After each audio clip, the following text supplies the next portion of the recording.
Made me think like maybe we should do a video on talking about interview skills.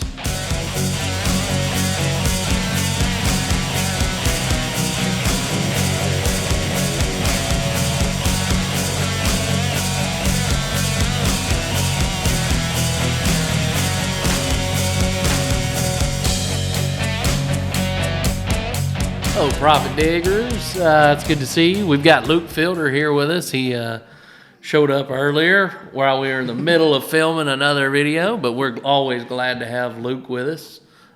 If you like the content we produce, please give us a like, maybe share a video with somebody, subscribe to the channel so you can get our updates. We'd really appreciate it. It helps us out a lot. So, Luke, how have you been? Doing good. I've been busy. Covered up pretty much. Covered up. That's a good thing, yeah. Hey, man, it's good to have work. Yeah. Yeah, exactly. You know, I was thinking earlier today, I've been going through a lot of interviews. So I'm hiring for my team. And I'll tell you, it made me think we went through 2 interviews today. And through the second interview, man, I just got the biggest headache listening to this guy that we were interviewing. It made me think like maybe we should do a video on talking about interview skills. Because this guy started out first 10 minutes. I thought this guy's incredible. Like, we just did a little round table introduction. There was 4 of us on the call, so 3 people from my team, and then this person, and did a great job introducing himself and started off clearly done his homework, right? Because I work in a very technical field, and if someone's spouting bullshit, like, it doesn't take any time at all. Yeah. But this guy had prepared very well for the interview. However, once we started asking questions that, let's call them off script, it became apparent very quickly that this guy had no idea what he was talking about. Mm-hmm. And instead of just being transparent and honest and saying, you know, actually, I only know a little bit, and here's what I know, and just being very brief, he started on a sermon about all sorts of random nonsense. And this happened 4 or 5 times in a row, and by the time we finished that interview, I had the biggest headache, and we were joking on the side through text. Me and the other guys in the call was like, every time he uses this word, we should take a shot, you know, because he had a few key words that he had really honed in on. He was using that buzzword as much as he could, right? But it made me think, like, one of the qualities that I look for in a potential employee is honesty. Mm-hmm. And so if you don't know something, like I expect it, there's going to be gaps in any type of candidate. Mm-hmm. Now, they're going to have strengths that we don't have and we didn't foresee, but I understand that there will be gaps. But you do yourself a favor by being honest, in my opinion, because if you start spouting off some nonsense, it's going to look a lot worse than if you'd have said a lot less. Yeah. Like the old saying goes, what is better to keep your mouth shut and let people assume you're an idiot instead of opening and prove it? Yeah, exactly. And I didn't know if you guys had any other thoughts on different things that really make a potential candidate unappealing. Well, like in our field, you know, mine and Luke's field, I remember my dad told me one time, you know, we hire a lot of operators. And he said, if you ever hire an operator and first thing they ask you, you got a key you can borrow, 9 times out of 10, they're not an operator. Because if they've been operating for a certain period of time, they should have accumulated enough keys to operate most every piece of equipment out there. Right. So if they ask for a key up front, then there's a pretty good sign you made a bad choice. Yeah, is that still true today? Yeah. Really? Well, I mean, there's a old saying, a diamond in the rough. You know, there may be a guy out there that actually has lost his keys or something. He may be top notch. I mean, I'm still going to give somebody a key and try them, but you learn real quick. You know, like, you know, hey, you're going to tear up more shit than you get done. So give him a key back and hit the road. Yeah. Yeah, sometimes just giving them very limited information, what I found is one of the best telltale signs. Like, all right, we need you to do this and this. Mm-hmm. There's your machine, go ahead. Right, yeah. You know, and just see how they approach it, you know. Yeah. First thing you do on equipment, always check it out, you know, check your oil. Mm-hmm. How they check the oil out, too, you know. Right. Always wipe the dipstick, then put it in, then check it. You know. Because that first reading is going to be, you know, from where the engine's been running before, you know, it's placed up in there.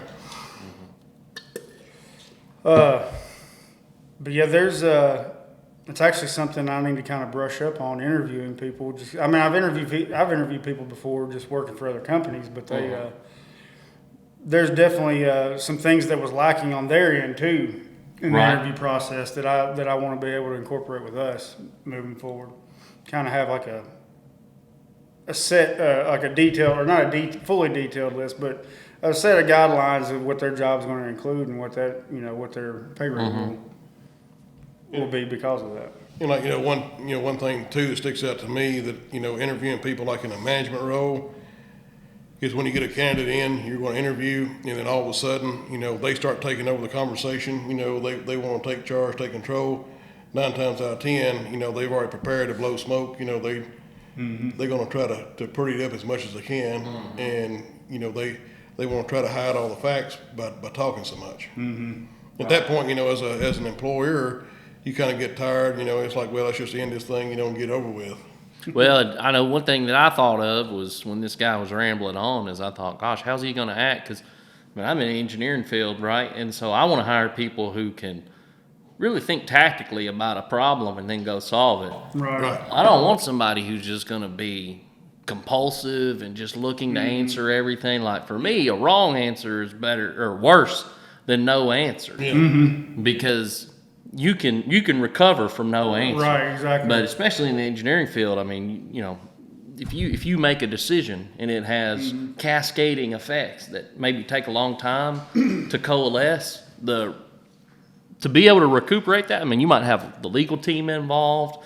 In the field I work in, electrical, I was like, could cost somebody's life if you didn't do something correctly. We work with up to 60,000 volts. Right. You do the wrong thing around that equipment, or if you have the wrong protection schemes in place, you can't see it coming. You're just dead, or severely injured, right? So, I don't like to hear someone making stuff up. I've always, myself personally, I'm like, well, I'd just rather show you anyways. Just because I got burnt so many times from being hired by companies that, we'll start you out at this until we can see we'll give you like a 60, 90 day evaluation period, but at the end of that time, like, oh, well, come spring or something, we'll give you a raise. I'm like, no, I'd just rather just show you. I always seem to get a little bit further ahead that way for myself, but even hiring people, though, I always tell them, I'm like, if you don't know, tell me. I'd rather know up front. Right. I'm going to be able to tell as soon as you get on that piece of equipment within the first 5 minutes whether you know what you're doing or not. Yeah, let's just be honest with you. Yeah. Running a track hoe. If they don't have their hands on the joysticks and their feet on the pedals, steering with the pedals, they don't know what they're doing. They're steering with their hands. You gotta, in our line of work too, you gotta be able to have foresight. You gotta be able, and we've made videos about that before, but you gotta be able to look at a raw piece of ground now and know what it's going to look like when you're finished. Because it's really hard to be able to achieve that goal if you don't know what goal you're reaching for. And that experience only comes with time. Right. Ass in the seat. Ass in the seat. That's right. Chris Ledoux said, it ain't the years, it's the miles. That's it. Yeah. And some people learn faster than others. Well, I don't think there's no issue, in my opinion, if someone doesn't know something. No, not at all. And especially if they show an interest in wanting to learn. Like, that's the kind of person I'm looking for. Like, show me you're eager. Let me know where your gaps are. Now, chances are if someone's heavily qualified for that position, like they probably should have moved on and done something different in the first place. That, or they're going to take that position, they're going to be asking for a shitload of money. Right. Which like, might work out. Right now, where I work now, all of our foremans at one time were either laborers, pipe layers, operators, something like that, and they worked their way up, and now they've made foremans. And, so that's one thing we try to do. We try to move the guys up in-house instead of hiring somebody outside if we can. Now, like we was talking about in an earlier video, when you get to a point to where you're labor bound and you have to have more help, then that's a different story. You've got to reach outside. But yeah, I like to see people move up that's willing to learn, and you can tell them pretty quick, the ones that want to learn and the ones that want to just they work a few minutes and they want to stand back and watch. They work a few minutes and want to stand back and watch. And if you want to learn, you're going to be in there and you're going to be shoulder to shoulder with everybody else trying to learn everything you can. Yep.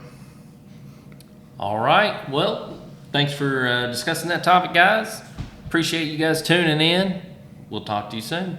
See y'all. Bye.